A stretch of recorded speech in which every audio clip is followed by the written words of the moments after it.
Hi, I'm Ginger. Welcome to Designed for Success.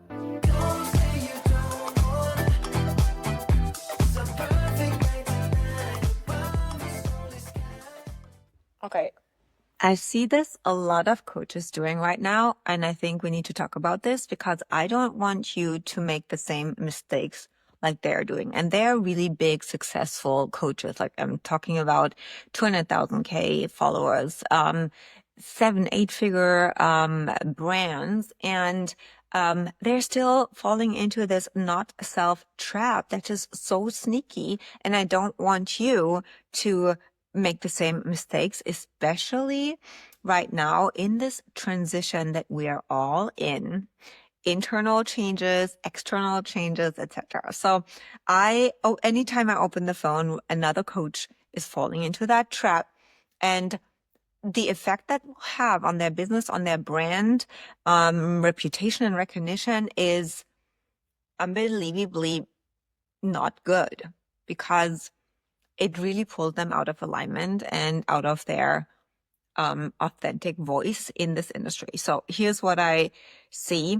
And this is important for you right now because we're going into a weekend that is a big, big window where you can activate a higher timeline, meaning you can really create incredible expansion very, very quickly in your business. You can attract boom the dream clients. You can have, a launch that really skyrockets because without doing a lot of things and people just coming in, just like my client messaged me like, fuck yes, she's in. And it was so easy. And she's just shared how much I was speaking to her and how much it landed and felt finally me in my brand, in my voice. So this is what's possible at the weekend. There's a big, big moon. Venus goes direct, and you are now more clear about who you are, how you want to express yourself, what you want, what you don't want in your business and your brand and your offers. Yes, I will be sharing a full business energy update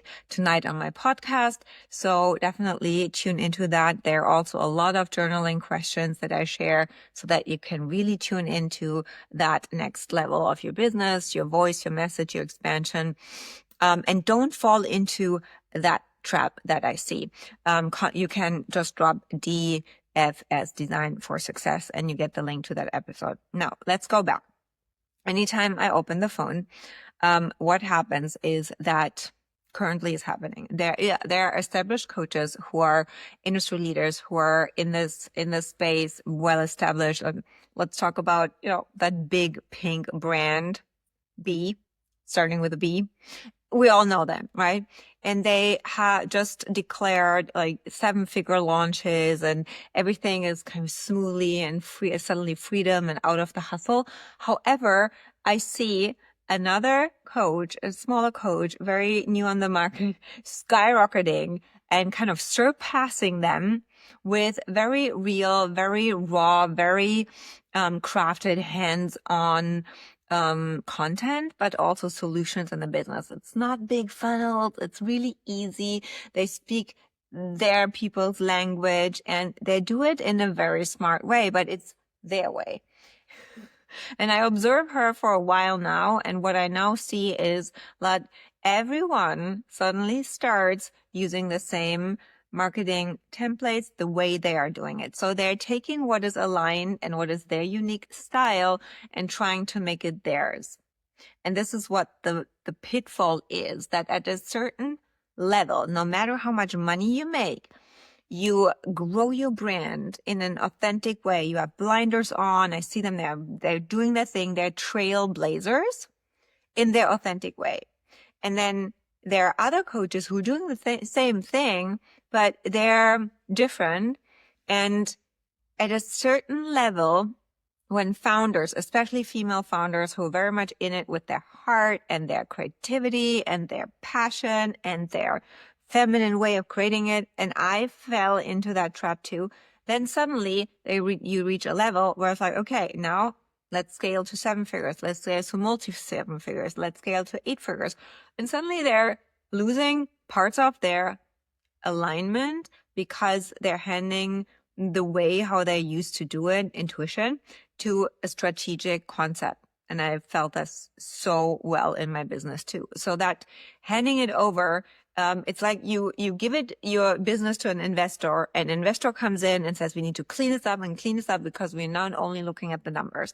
And this is what I see, that at a certain point they keep scaling, but their whole personality and their passion and their fire is kind of not there. And then they're running the same launch and the same offer, and they're scaling and scaling and scaling. People are just bored, and they just need to get more people in, because you cannot speak the same, like play the same song to the same people. At some point you're like, okay, I'm done with that song. It was my favorite song, but I want some more freshness. And then they go to other coaches. And so when a coach scales their business and then it's only about the revenue, they fall out of their own authentic self. And even if they say they have a personal brand, I don't see it, because it's a fifth line energy behind that. And it's the detriment of the fifth line, because the highest energy of the fifth line is really leadership. And the lower one, which is great, but at a certain point, repetitive, it's the teacher. When you teach the same concepts over and over, you have to have always new students, right? But if you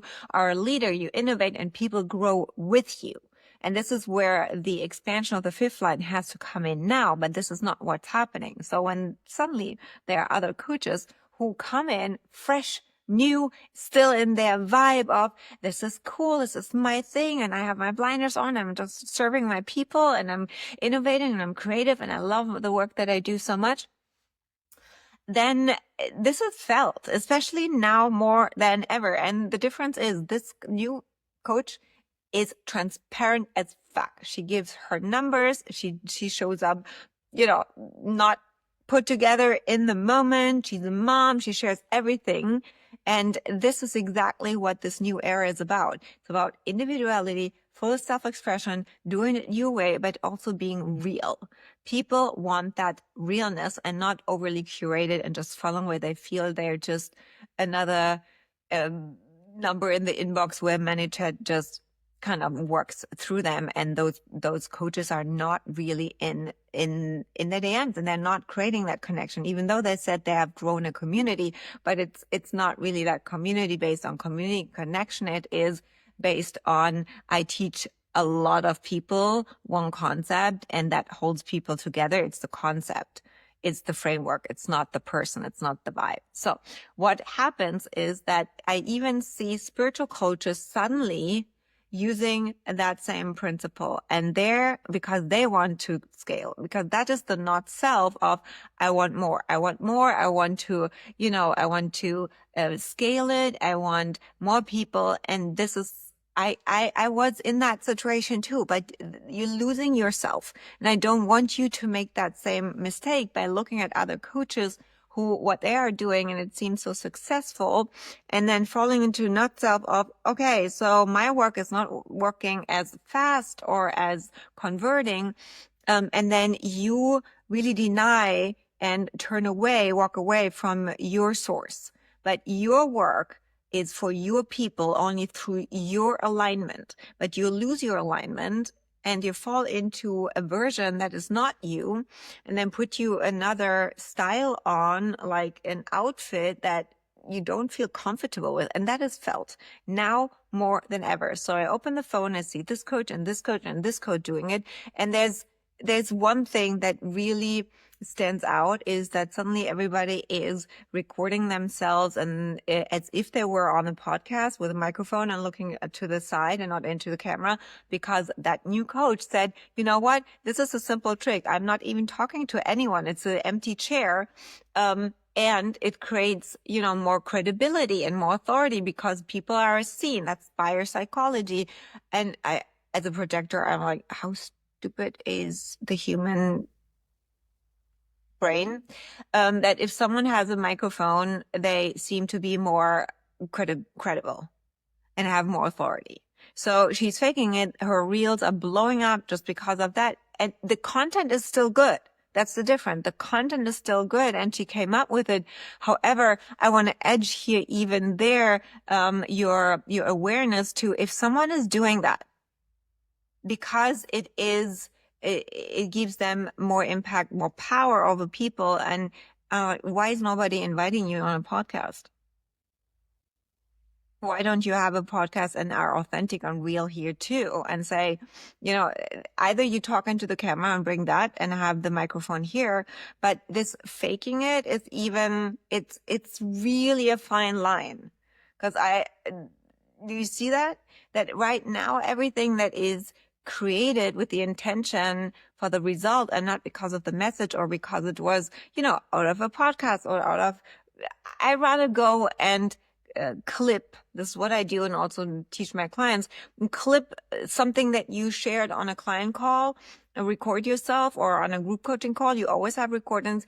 Ask people if it's okay, and then you take that out and put it on the internet, because then you have the microphone, or maybe you take a microphone and put it up there to make it a little bit more sound better, not to look more professional. And then you share that, what comes out in the moment. That's authentic, that's real, that's you, that's your tone and voice, but not. And I saw even a friend of mine doing that. The sound was off. It was so staged. I could see it. Of course, I'm a projector. I'm like, no, please stay in your fucking lane. Stay. This is the whole message, especially with Venus going direct. You want to attract your people. And today I shared this reel. You will attract the ones who are not. So I rather advise you to dial the things that you think are too much all the way up and get energetically louder, like tone up the bass, tone up the bass, tone up the volume, and with your certainty about what you have to share, and people will turn their heads. It doesn't matter if you have a microphone or not. I don't sit now here with my microphone because everyone else is doing it. I'm like, fuck it, I have something to say. So I'm sitting here, my tripod crashed. I don't have a ring light right now. I'm using the last rays of sunshine, but I know you need to hear this, because the final conclusion of that is the reason that I see patterns. I dismantle those patterns. I can see who's in alignment, who's not. And we can feel that. People feel it. And on the reels of the people who are now copying that one coach, it does not fly off, because energetics are now louder. So people will not get away with copying other stuff. And please do not look at bigger coaches just because they're bigger, think that their way is the way. Stay in your lane and you will surpass them. I was just working with my projector client, Amanda, this weekend. Within 3 days, we shifted everything in her messaging into her alignment. She felt so free and also so affirmed and seen that this is the right thing. She always held back and always thought she needed to show up differently. Once she did that and felt safe with me and confident together with me to doing it, boom, a new client today.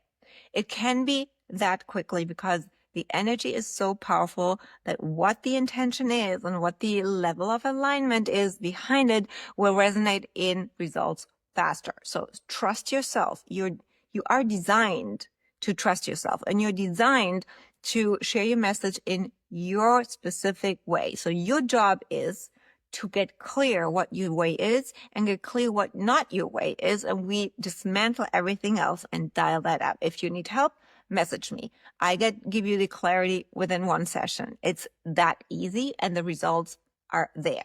But you have to stop looking what everyone else is doing, and you have to stop doubting yourself. Because the final thing is the reason what maybe they don't see that, but I say it here. The reason why that new coach blows up is because this coach sells digital products that are favoring this app. And those other coaches, spiritual coaches, or, any transformational coaches who are really changing people's life in a directer way than just through things that are selling indirectly the app, there's a certain effect on the algorithm. It is just the truth. So I want you to know that whoever favors the app, the platform, gets favored by the platform. Again, whoever sells something that favors the platform will favor that coach. So the results, the views, the likes, whatever, that's why. Now, God, the universe, gave you something that only you have. That is your purpose. And that will always be there. And that is your job. Platforms can leave. Purpose stays. And now more than ever, it's important that you focus on your purpose and your message and not what favors the platform. God in the universe will always favor the ones who are following their calling, while the platform will favor the ones who favor the platform. God, the universe, which is the bigger algorithm, will always favor the ones who follow their calling. Now focus on that and get louder in sharing your calling and really stay in your fucking lane. Okay? Can I get an yes and amen? Okay, now go and do your work. Thank you so much for tuning into this episode of Design for Success. I really hope you enjoyed it. If you did, please take a moment and share this episode with someone you think needs to hear this today. It truly means the world to me. Don't forget to subscribe to the show so you are first to know once the next episode airs. And I would love to hear from you. Please DM me on Instagram and share with me what was the biggest takeaway from today's episode and what action are you going to take. Until next time, remember that you are designed for success.